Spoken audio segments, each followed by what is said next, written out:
नमस्कार दोस्तों, आप देख रहे हैं युगचरण। आइए जानते हैं 16 सितंबर की ताज़ा और बड़ी खबरें। आप इस वीडियो को कहां से देख रहे हैं कमेंट करके बताइए। साथ ही डेली अपडेट के लिए युगचरण चैनल को सब्सक्राइब कर लें। आज की पहली खबर है कि केजरीवाल 17 सितंबर को दिल्ली सीएम पद से इस्तीफा देंगे। दिन पहले जमानत पर जेल से बाहर आए अरविंद केजरीवाल ने रविवार को कहा कि वे 2 दिन में दिल्ली के मुख्यमंत्री पद से इस्तीफा दे देंगे। केजरीवाल आम आदमी पार्टी के दफ्तर में बोल रहे थे। उन्होंने कहा, भाजपा ने मुझ पर बेईमानी, भ्रष्टाचार के आरोप लगाए हैं। अब जनता की अदालत में मेरी ईमानदारी का फैसला होगा। 2-3 दिन में विधायकों की बैठक में नया सीएम चुना जाएगा। चुनाव तक मैं मुख्यमंत्री की कुर्सी पर नहीं बैठूंगा। मनीष सिसोदिया भी कोई पद नहीं लेंगे, उनका भी यही सोचना है। केजरीवाल के 2 दिन में इस्तीफा देने के सवाल पर दिल्ली की मंत्री आतिशी ने कहा, आज रविवार है, सोमवार को ईद की छुट्टी है, वर्किंग डे 17 सितंबर को है। इस वजह से अरविंद ने 2 दिन का समय लिया है।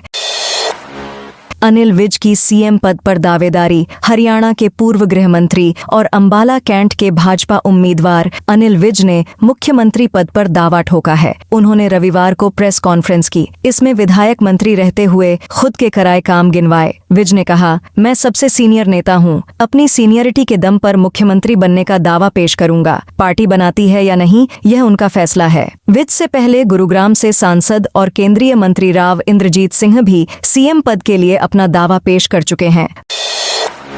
वकीलों के गलत बयान देने पर सुप्रीम कोर्ट नाराज। सुप्रीम कोर्ट ने वकीलों की कार्यशैली को लेकर नाराजगी जताई है। 10 सितंबर के अपने आदेश में कोर्ट ने कहा कि दोषियों को रिहाई में छूट दिलाने के लिए वकील झूठ बोलते हैं। इससे हमारी आस्था डगमगा जाती है। जस्टिस अभय एस ओका और जस्टिस ऑगस्टीन जॉर्ज मसीह की बेंच ने कहा कि वकील बार बार अदालत के सामने और दोषियों की समय पूर्व रिहाई के लिए दायर याचिकाओं में झूठे बयान पेश करते हैं। पिछले 3 हफ्ते में हमें ऐसे कई मामले देखने को मिले जहां याचिका में झूठे बयान दिए गए। केंद्रीय मंत्री रवनीत बोले, राहुल गांधी देश के नंबर 1 आतंकी। केंद्रीय मंत्री और भाजपा नेता रवनीत सिंह बिट्टू ने राहुल गांधी को आतंकी कहा है। उनका ये बयान राहुल की अमेरिका यात्रा के दौरान सिखों पर की गई टिप्पणी पर आया। रविवार को बिट्टू ने दिल्ली में कहा, राहुल गांधी देश के नंबर 1 आतंकी हैं, वे भारतीय नहीं हैं। राहुल को पकड़ने वाले को इनाम दिया जाना चाहिए क्योंकि वे देश के सबसे बड़े दुश्मन हैं। वहीं मुंबई में एक कार्यक्रम के दौरान उपराष्ट्रपति जगदीप धनखड़ ने भी राहुल पर निशाना साधा। उन्होंने कहा कि संवैधानिक पद पर बैठे व्यक्ति की आरक्षण खत्म करने वाली टिप्पणी संविधान विरोधी मानसिकता को दर्शाती है। पीएम मोदी 3 दिन के दौरे पर गुजरात पहुंचे। प्रधानमंत्री नरेंद्र मोदी आज से 3 दिन के गुजरात दौरे पर हैं। वे रविवार की शाम 6:30 बजे अहमदाबाद पहुंचे। एयरपोर्ट पर सीएम भूपेंद्र पटेल, राज्यपाल आचार्य देवव्रत और केंद्रीय जल संसाधन मंत्री सीआर पाटिल ने उनका स्वागत किया। पीएम एयरपोर्ट से ही बाय रोड वडसर के लिए रवाना हो गए। यहां वे एयरफोर्स के नए ऑपरेशन कॉम्प्लेक्स का उद्घाटन करेंगे। इसके बाद वे गांधीनगर राजभवन में बीजेपी नेताओं से मुलाकात कर यहीं रात्रि विश्राम करेंगे। Kolkata rape murder case, Sandeep Ghosh police अफसर सीबीआई गिरफ्त में। कोलकाता रेप मर्डर केस मामले में शनिवार को सीबीआई ने पूर्व प्रिंसिपल संदीप घोष और एक थाने के एसएचओ अभिजीत मंडल को गिरफ्तार कर लिया। सूत्रों के मुताबिक दोनों पर सबूतों से छेड़छाड़ का आरोप लगा है। अभिजीत मंडल ताला पुलिस स्टेशन में स्टेशन हाउस ऑफिसर एसएचओ के पद पर तैनात हैं। शनिवार देर रात उसे मेडिकल टेस्ट के लिए बीआर सिंह अस्पताल लाया गया। इसके बाद सीबीआई उसे कोलकाता के स्पेशल क्राइम ब्रांच ले गई। दोनों को 17 सितंबर तक सीबीआई की कस्टडी में भेज दिया गया। महाराष्ट्र को 6,600 एमडब्ल्यू बिजली सप्लाई करेगा अडानी ग्रुप। अडानी ग्रुप ने महाराष्ट्र को लॉन्ग टर्म के लिए 6,600 मेगावाट की रिन्यूएबल एनर्जी और थर्मल पावर की सप्लाई के लिए बोली जीत ली है। कंपनी ने इसके लिए 4.08 रुपए प्रति यूनिट की बोली लगाई और जेएसडब्ल्यू एनर्जी और टॉरेंट पावर को पीछे छोड़ दिया। मीडिया रिपोर्ट्स के मुताबिक 25 साल के लिए रिन्यूएबल और थर्मल एनर्जी दोनों की सप्लाई के लिए अडानी ग्रुप की बोली महाराष्ट्र द्वारा फिलहाल खरीदी जा रही बिजली की दर से 1 रुपए यूनिट कम है। नीरज ने फ्रैक्चर के बावजूद डायमंड लीग फाइनल खेला। 2 बार के ओलंपिक मेडलिस्ट भारतीय जेवलिन थ्रोअर नीरज चोपड़ा ने फ्रैक्चर के बावजूद डायमंड लीग फाइनल खेला। उन्होंने रविवार को खुद इसकी जानकारी सोशल मीडिया पर दी है। वे 2024 के डायमंड लीग फाइनल में दूसरे स्थान पर रहे। नीरज ने एक्स पर बताया कि चोटिल होने के बाद भी वह मैदान पर उतरे।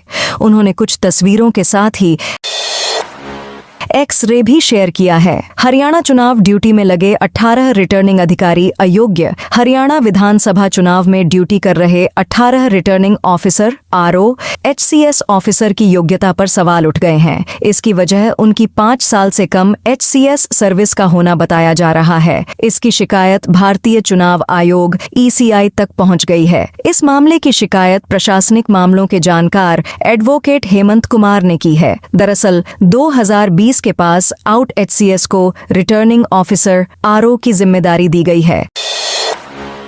हरियाणा में किसानों की महापंचायत खत्म। हरियाणा के जींद में आज किसान संगठनों ने किसान मजदूर महापंचायत की। गैर राजनीतिक संयुक्त किसान मोर्चा के नेता अभिमन्यु कोहाड़ ने महापंचायत की अध्यक्षता की। पंजाब से किसान नेता जगजीत सिंह दल्लेवाल महापंचायत में मौजूद रहे।